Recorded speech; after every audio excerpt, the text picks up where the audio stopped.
there. I'm just thinking about getting rid of all of my summer bedding, which is rather going over now, and replacing it with some winter and spring plants. Cheer me up through the winter and early spring. And I got myself some really cheap little pub plants in a little pack like this. These happen to be Sweet Williams, actually. And I'm going to grow them on in a set of little modules like this. I shall just tuck them into the soil, if you can see that. Just tuck them round like that.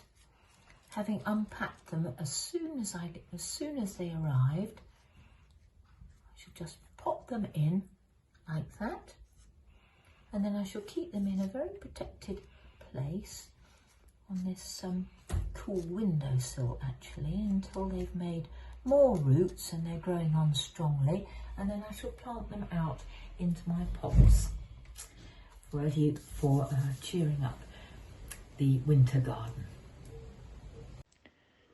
And here are some of the tiny primrose plugs I bought online recently, growing away well and set to flower in late winter, early spring.